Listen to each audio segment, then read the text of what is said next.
كتاب أنزلناه إليك مبارك ليدبروا آياته وليتذكر أولو الألباب. الحمد لله والصلاة والسلام على رسول الله وعلى آله وصحبه ومن والاه. أما بعد، فنتكلم اليوم إن شاء الله عن تفسير سورة العصر. وقد قال النبي صلى الله عليه وسلم: خيركم من تعلم القرآن وعلمه.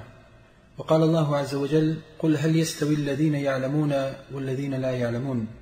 وهذا استفهام إنكاري، أي لا يستوي الذين يعلمون والذين لا يعلمون.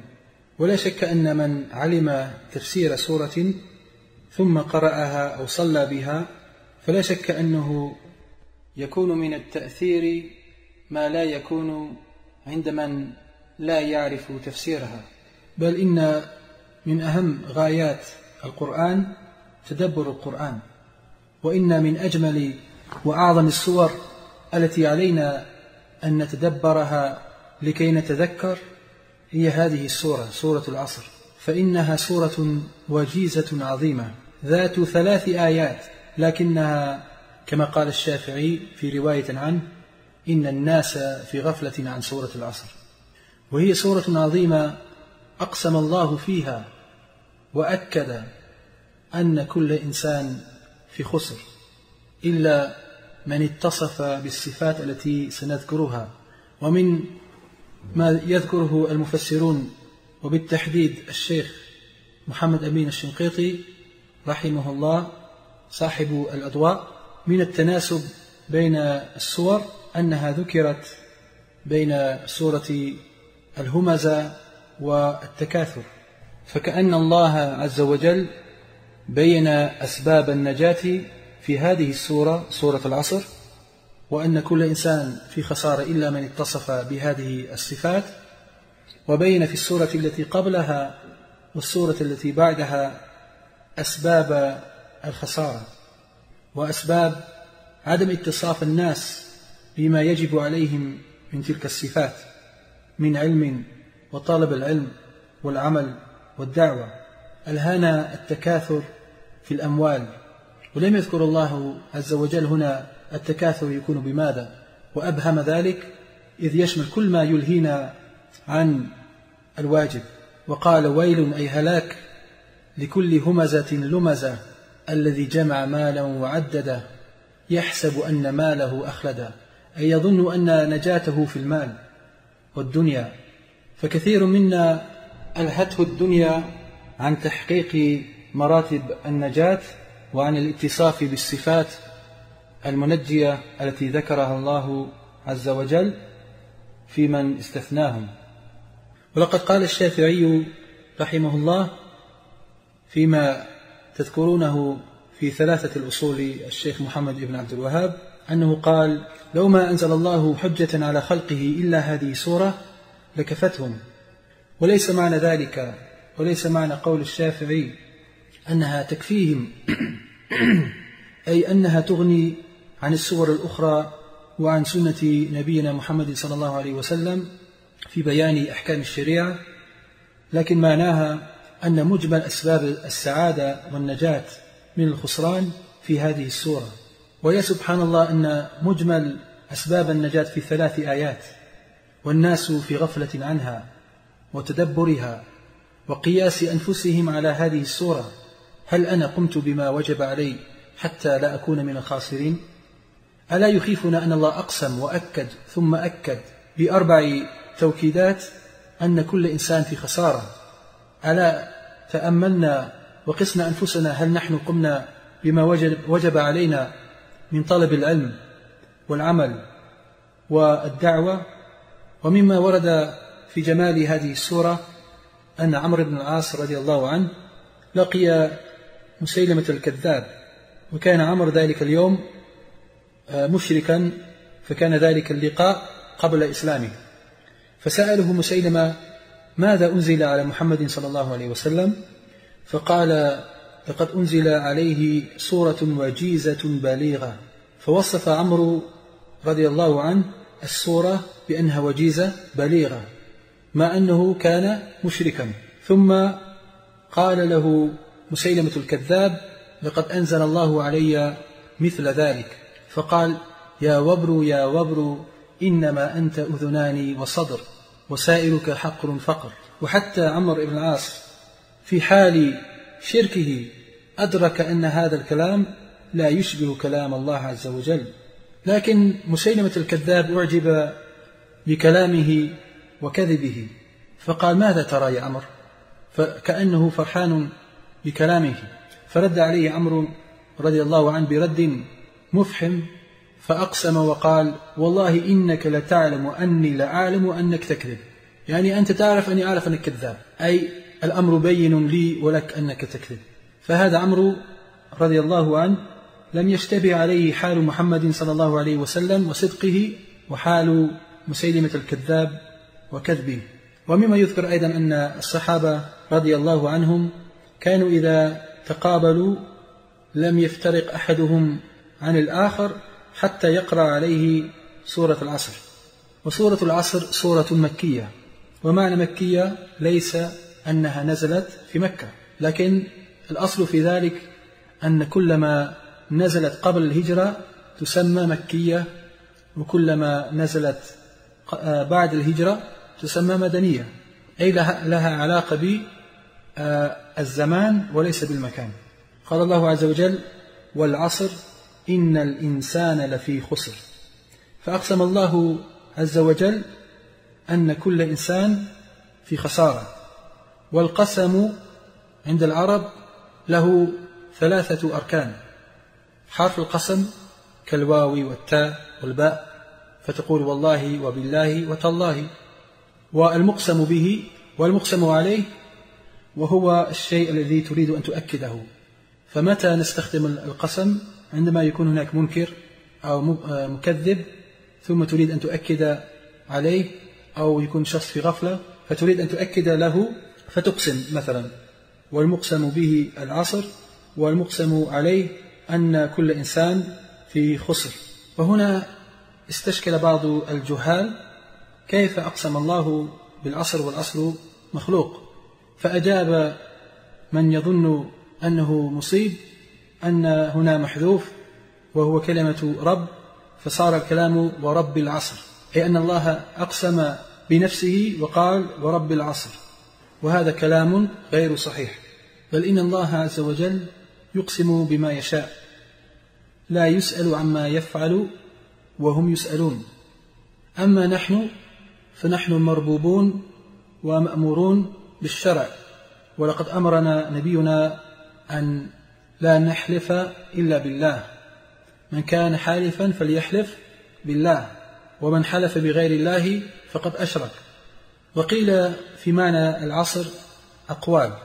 القول الأول: العصر هو عصر النبوة، ولا شك أن المقسم به لابد أن يكون شيئا عظيما، هذا من فوائد القسم أيضا، لا يقسم إلا بعظيم. لماذا نقسم بالله؟ لنؤكد شيئا، لكن نقسم بالله لأن الله هو المعظم، فتؤكد هذا الشيء بالشيء معظم، ولذلك لا يجوز لنا أن نحلف بغير الله، لأن فيه من التعظيم ما ينبغي أن يكون لله عز وجل. فالله عز وجل أقسم بالعصر. وقيل القول الأول أن العصر المقصود بها عصر النبوة، ولا شك أن عصر النبوة عصر عظيم، بل هو أعظم العصور، كما قال النبي صلى الله عليه وسلم: خير الناس قرني ثم الذين يلونهم ثم الذين يلونهم. والقول الثاني أن العصر هو صلاة العصر، وذلك لأن صلاة العصر هي الصلاة الوسطى، كما قال الله عز وجل: حافظوا على الصلوات والصلاة الوسطى. وهذا أيضا من باب ذكر الخاص بعد العام للدلالة على أهمية الخاص. وقيل العصر المقصود به عمر الإنسان، إذ أن خسارة الإنسان أو نجاته مبنية على عمله في عمره. والقول الرابع أن العصر المقصود به الدهر، أي الوقت عموما، وفهم هذا من كلام عبد الله بن العباس رضي الله عنه إذ قال في ما ورد عنه بسند جيد أن العصر ساعة من ساعات النهار. وهذا القول يؤيد أيضا ما ورد في قراءة شاذة عن علي بن أبي طالب رضي الله عنه إذ قال والعصر والنوائب الدهر، فكأن هذا تفسير، فإن القراءة الشاذة تستأنس بها في علم التفسير ولا يقرأ بها، فإنها تخالف الرسم العثماني فتكون بذلك شاذة. فشروط القراءة الصحيحة أن تكون موافقة للرسم العثماني ويكون إسنادها ثابتا، تكون أيضا توافق وجها من وجوه اللغة العربية. فهذه قراءة شاذة، ولكن ترجح في التفسير القول الرابع الذي هو أن العصر هنا الدهر أي الوقت عموما، وهذا الذي رجحه ابن جرير الطبري. ومما أحب أن أدخل هنا هو شيء من النحو، وأدخل بين التفسير من فوائد النحو قوله تعالى والعصر قسم إن الإنسان لفي خسر. هنا إن مكسورة، وإن لها مواضع كسر وموضع فتح، فبعض الناس عندما يقسم يقول والله أنه صادق، والله أنه ذهب، والله أنه كذا، وهذا مخالف للغة. وأرى أنه ينبغي للمسلم أن يلتزم قدر الإمكان بقواعد اللغة العربية، إذ بتعلم اللغة يقوى فهمك للدين. فإن وأخواتها، لما ذكر ابن مالك في ألفيته إن وأخواتها ولا نذكرها هنا معروفة لديكم إن شاء الله، ذكر بعد ذلك موضع فتح إن، ثم ذكر موضع أو مواضع كسر إن، فقال وهمز إن افتح بسد مصدري مسدها وفي سوى ذاك اكسري، فاكسر في الابتداء وفي بدء صلة وحيث إن لي يمين مكملة، أو حكيت بالقول أو حلت محل حال كزرته وإني ذو أمل.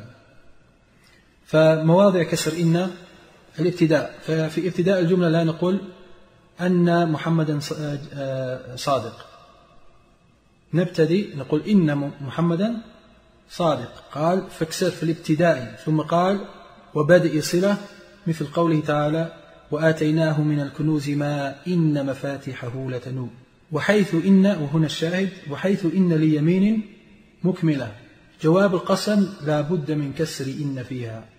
أو حكيت بالقول، حكاية القول مثل قولنا مثلا قال إني عبد الله، لما حكى الله قول عيسى قال إني عبد الله.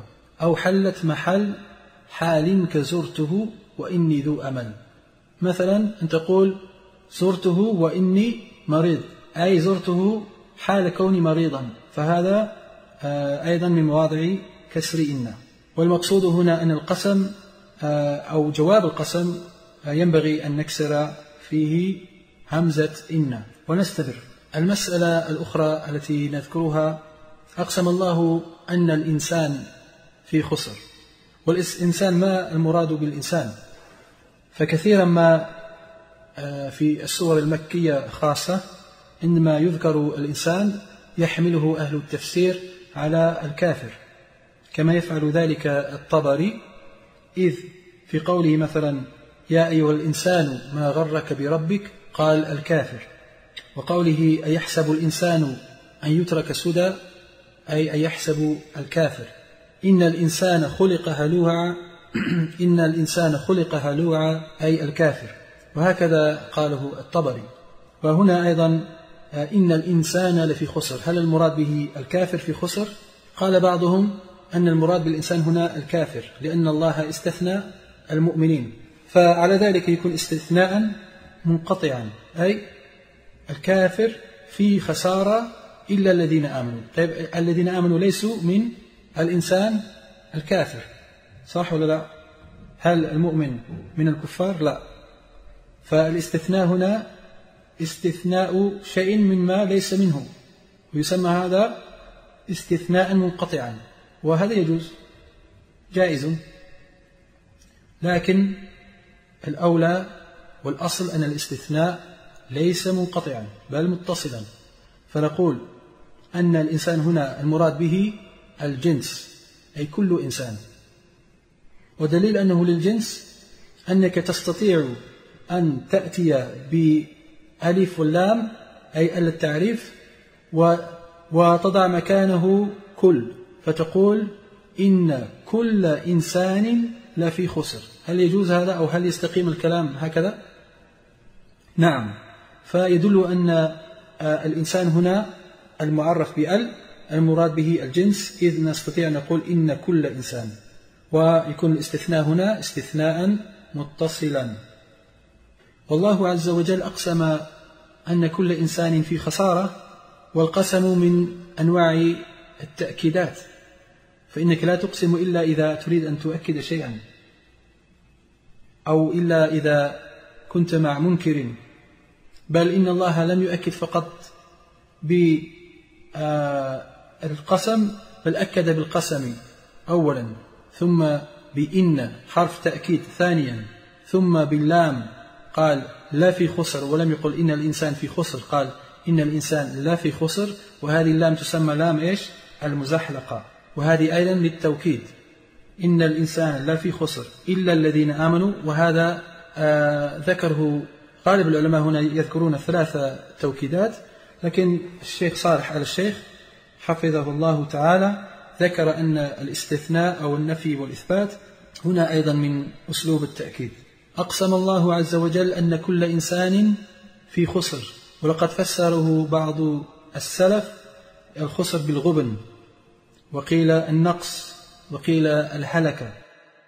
ومن لطائف التفسير ما ذكره الشيخ عبد الرزاق ابن عبد المحسن البدر، إذ قال في هنا للظرفية، وفيه من البلاغة شيء عظيم، إذ أنه لم يقل إن الإنسان خاسر، قال في خسر، كأن الإنسان داخل فيه، أي محيط به الخسران من كل جانب. ولا شك أن من ترك الصفات التي سنذكرها أنه سوف يحيط به الخسران، فإن من ترك الإيمان بالله عز وجل خسر الدنيا والآخرة، ومن ترك العلم خسر معرفة التوحيد والسنة، وخسر إمكانية العمل الصحيح، ومن ترك العمل خسر رضا الله عز وجل، وهكذا، فهو محيط بالخسران. وهذه من فوائد كلمة فيه. فالصفة الأولى التي ذكرها الله للنجاة هي صفة الإيمان. وهناك مسألة في قوله تعالى الذين آمنوا وعملوا الصالحات، فكثير من المفسرين رأوا أن العمل الصالح لما ذكر مع الإيمان أن يحملوا الإيمان على الإيمان الباطن، فإن الإيمان إذا ذكر مع الإسلام أو العمل الصالح يحملونه على الإيمان الباطن، أي أركان الإيمان التي ذكرها النبي صلى الله عليه وسلم في حديث جبريل لما سأله عن الإيمان، لأن الإيمان هنا ذكر مع الإسلام في الحديث، وهنا أيضا في الآية ذكر الإيمان مع العمل الصالح أي العمل الظاهر، فحمل الإيمان على الباطن والعمل الصالح للعمل الظاهر.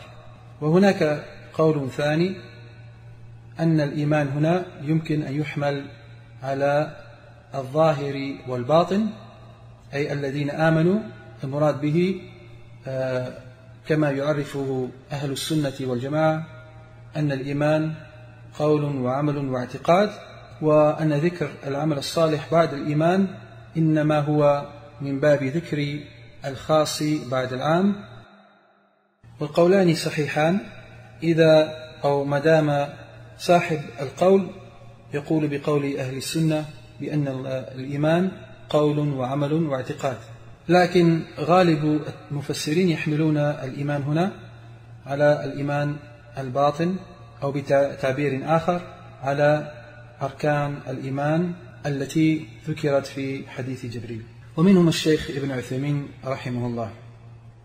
إذن أول المراتب التي يجب على المسلم تحقيقها لكي ينجو من الخسارة الإيمان. ولا شك أن من أشرك كما قال الله عز وجل: ولقد أوحي إليك وإلى الذين من قبلك لئن أشركت ليحبطن عملك. وقال تعالى: إنه من يشرك بالله فقد حرم الله عليه الجنة ومأواه النار وما للظالمين من أنصار. وأي خسران أكبر أن تكون من أصحاب النار. وقال الله عز وجل: فاعبدوا ما شئتم من دونه. وهذا تهديد وليس تخيير كما يقوله طارق السويدان، هذا تهديد، فاعبدوا ما شئتم وليس تخيير، ليس هناك حرية الاعتقاد. قل إن الخاسرين الذين خسروا أنفسهم دخلوا النار وأهليهم يوم القيامة، أي لأنه حيل بينهم وبين أهليهم أيضا في النار. ألا ذلك هو الخسران المبين، هذا أوضح الخسران. فمن كان خالدا في النار بسبب كفره لا شك أنه من الخاسرين. ودلت هذه الآية أيضا على العلم، فإن أصل كل إيمان وعمل هو العلم. فقبل أن تعمل لابد أن تعلم. وإن آمنت بالله عز وجل وقلت الشهادة فلا بد أن يكون بعلم. ومن شروط قول لا إله إلا الله أن تكون كلمتك نابعة عن علم بمعنى لا إله إلا الله نفيا وإثباتا. فالإيمان أول تلك الصفات ويستفاد منها أيضا العلم. إذن في قول الله عز وجل إلا الذين آمنوا، هذا من الاستثناء، أن الله استثناه من اتصف بهذه الصفات من الخسران. وأول صفة من صفات الذين استثناهم أنهم آمنوا. والإيمان له أصل، فهناك من لم يؤمن أصلا كالكفار والمشركين، فهؤلاء لا شك أنهم من الخاسرين. ألهتهم الدنيا ومنعتهم شهواتهم ومنعهم الكبر أحيانا عن قبول الحق. وهناك إيمان واجب مثل الأعمال التي ذكرها الله أو ذكرها رسول الله صلى الله عليه وسلم، أن من لم يقم بها ليس من المؤمنين. وقد يكون ذلك بحيث النبي صلى الله عليه وسلم يقول لا يؤمن من يفعل كذا، أو يقول الله عز وجل إنما المؤمنون من فعل كذا، فنفى الإيمان عن من ترك ذلك العمل وأثبت الإيمان لمن قام بذاك العمل، فدل أن ذلك العمل من الإيمان الواجب وليس المستحب. لا يمكن كما قال ابن تيمية في كتاب الفوائد نفي الإيمان عمن ترك عملا مستحبا، وإلا جاز نفي الإيمان عن كل أمة محمد صلى الله عليه وسلم. ثم بعد أن ذكر الله عز وجل الصفة الأولى الإيمان الباطن، ذكر الصفة الثانية العمل الصالح وهو الإيمان الظاهر. والعمل الصالح من حقيقة الإيمان، فالإيمان قول وعمل واعتقاد، لا يجزئ إيمان بلا عمل. قال الأوزاعي رحمه الله: أدركت من أدركت من صدر هذه الأمة لا يفرقون بين الإيمان والعمل ولا يعدون الذنوب كفرا ولا شركا.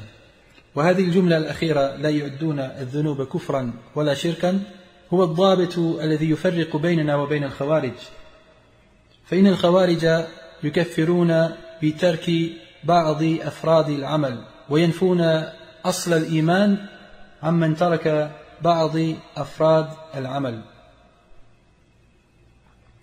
وقال ابن تيمية رحمه الله: العمل الظاهر لازم للعمل الباطن لا ينفك أحدهما عن الآخر، وانتفاء الظاهر دليل على انتفاء الباطن، أي ما نراه في ظاهر الإنسان دليل على ما في باطنه.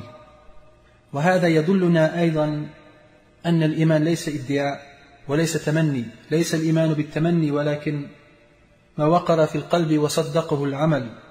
إن ظاهرك يدل على باطنك، وإن كنت ظاهرا عاصيا لله عز وجل والعياذ بالله فلا شك أن الخلل في الداخل أيضا.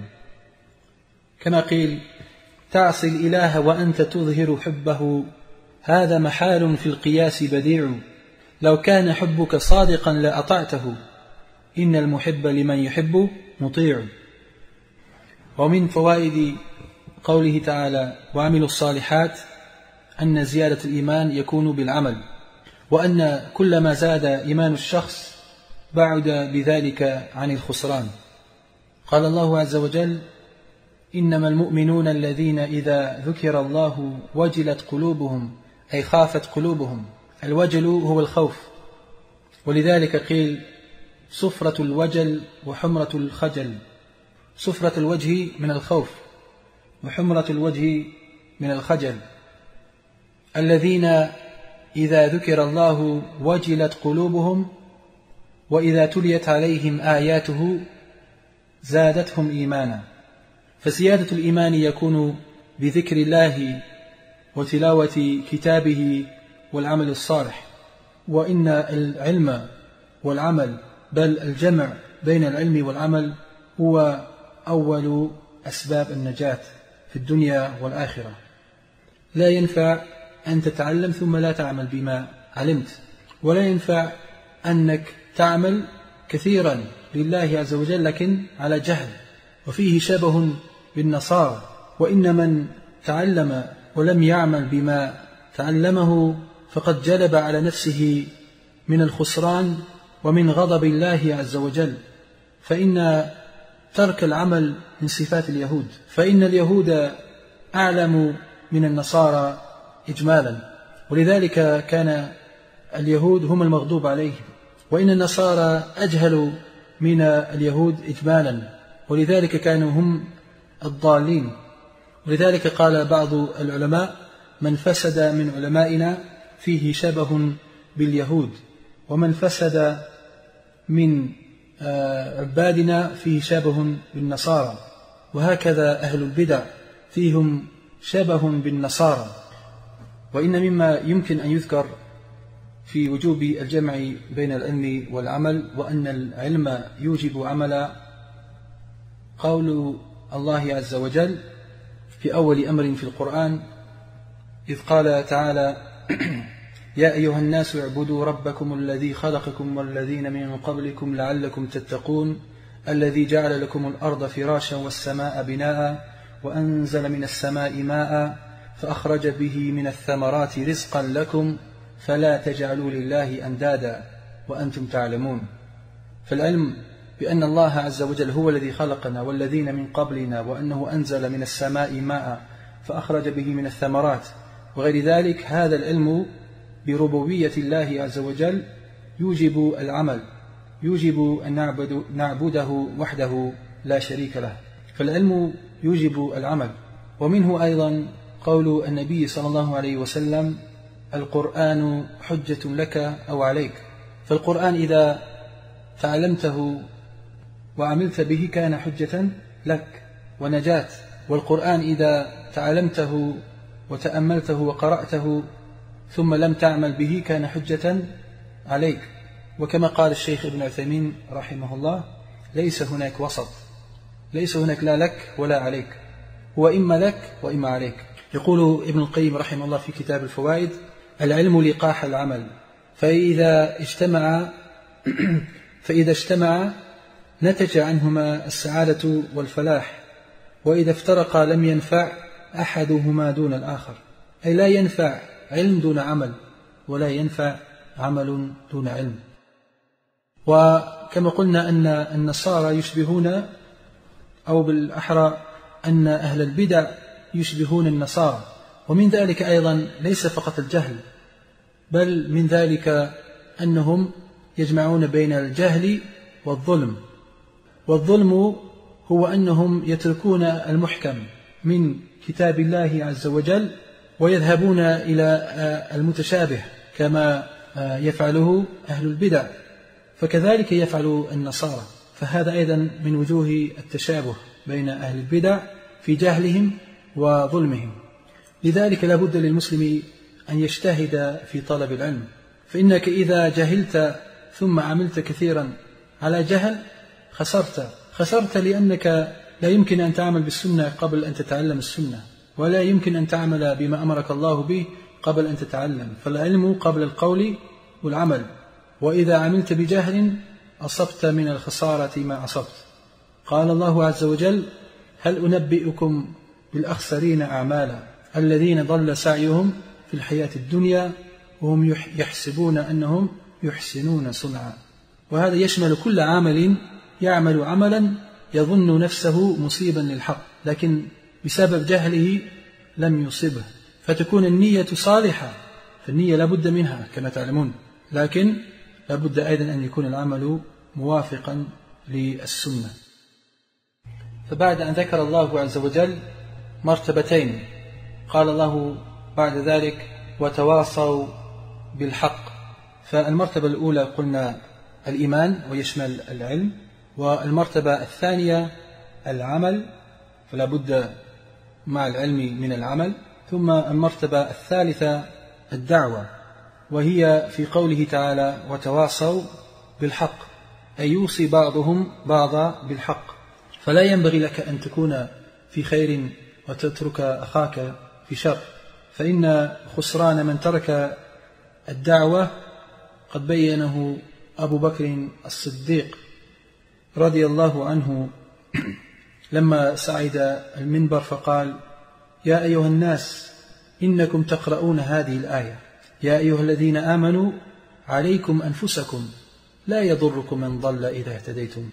فقد يفهم الناس أن لا يضرك ضلال الناس أبدا، حتى ولو لم تأمر بالمعروف وتنهى عن المنكر، ولكن هذا ليس المقصود، وأنك إذا رأيت المنكر لا تنكره، وهذا غير صحيح. وقد بين ذلك أبو بكر فقال: إنكم تقرؤون هذه الآية: يا أيها الذين آمنوا عليكم أنفسكم لا يضركم من ضل إذا اهتديتم، فإني سمعت رسول الله صلى الله عليه وسلم يقول: إن الناس إذا رأوا المنكر فلم يغيروه أوشك أن يعمهم الله بعقابه، أي يكون ذلك قريبا أن الله عز وجل يعذب ويعاقب المحسن كما يعاقب المسيء إذا ترك المحسن الأمر بالمعروف والنهي عن المنكر.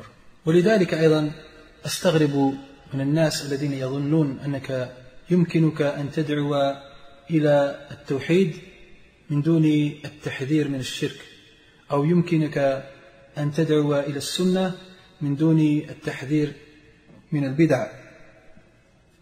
فإذا حذرت من البدع ومن أهل البدع ومن ينشرون البدع يقولون: يا رجل إنك تفرق الأمة. والعكس هو الصواب، بل إن وحدة الأمة لا تكون إلا على التوحيد وإلا على السنة. لا يمكن أن نتحد مع الشرك، ولا يمكن أن نتحد على بدع، بل البدع هي التي تفرق. كنا مسلمين متحدين حتى جاء من أشرك، وكنا متحدين حتى جاء من ابتدع. ولقد قال الشيخ الفوزان حفظه الله في درس هنا في الرياض عن وحدة الأمة، ذكر فيه أن وحدة الأمة تكون بالنصيحة، وذكر في ذلك قول النبي صلى الله عليه وسلم المشهور من الأربعين النووية أن الدين النصيحة. ثم ذكر طبعا النصيحة لله، وهو أن نقوم بعبادة الله وحده وندعو إلى ذلك وننهى عن الشرك، فنتحد على التوحيد. ثم النصيحة لكتابه هو أن نستمسك بما أمر الله به في كتابه، ثم النصيحة لرسوله وهو أن نستنى بسنته وننهى عن البدع ونتحد على السنة. ثم أيضا النصيحة لأئمة المسلمين وهو طاعة ولاة الأمور في المعروف. ثم النصيحة لعامة المسلمين وهو أن ينصح بعضنا بعضا، لا يمكن أن نتحد إلا بهذه النصيحة. فليس من ينصح بالسنة وينهى عن البدع ممن يفرق، بل هو من يوحد الأمة. لا تسيء الفهم ولا تظلموا إخوانكم. من تكلم، وهذا انتبهوا له، من تكلم بعلم ليس ممن يفرق الأمة. ومن يسكت عن البدع ومن يزعم أنه يدعو إلى الله ولا ينهى عن الشركيات فإنه لا يدعو إلى دين الله ولم يفهم دعوة الأنبياء. ومن يدعو إلى السنة ثم لا يحذر من البدع لا يمكن أن تدعو إلى السنة من غير التحذير من البدع.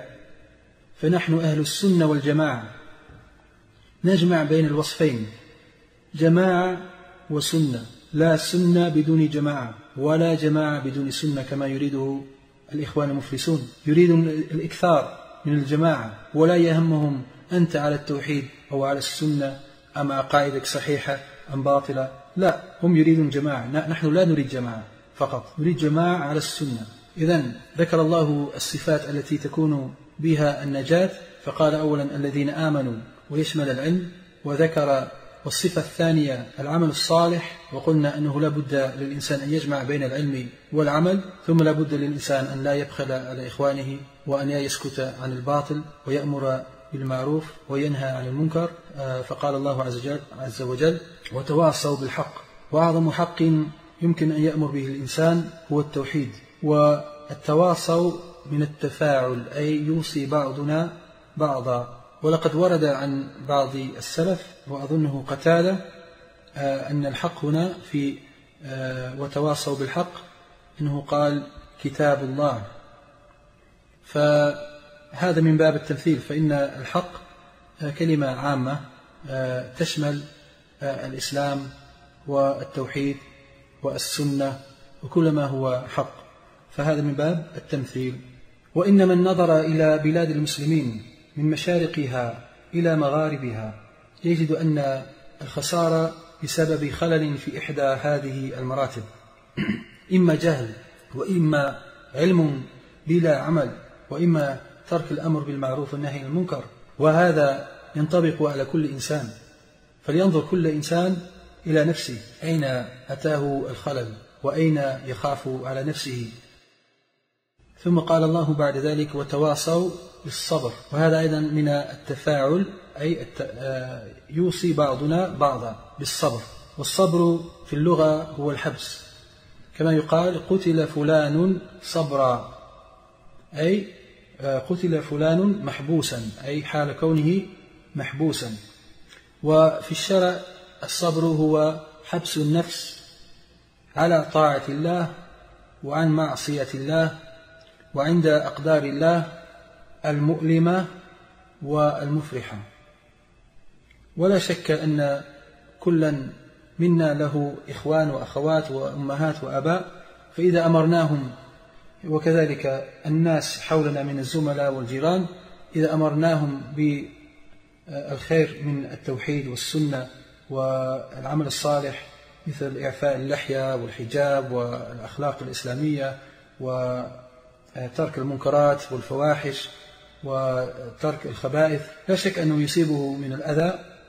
فهذه آخر المراتب، أن الإنسان بعد أن تعلم وعمل ودعا غيره لابد أن يصيبه في دعوته من الأذى، فلا بد له أن يصبر، وبهذا الصبر يكون اكتمل عنده مراتب النجاة. وأخيرا أذكر هنا أن النجاة لها أسباب والهلاك له أسباب، فلا تأتي مسالك الهلاك ثم ترجو النجاة. بعض الناس يكون عنده خلل عظيم في هذه المراتب، في جهل وعمل ببدع وترك الواجبات وربما فعل الفواحش ولا يحس، لكن لو دنياه نقص أو لو وجد خللا في أمور دنياه تأثر. وكما قيل ما بال دينك ترضى أن تدنسه وثوبك الدهر مغسول من الدنس، ترجو النجاة ولم تسلك مسالكها، إن السفينة لا تجري على اليبس. وصلى الله وسلم على نبينا محمد.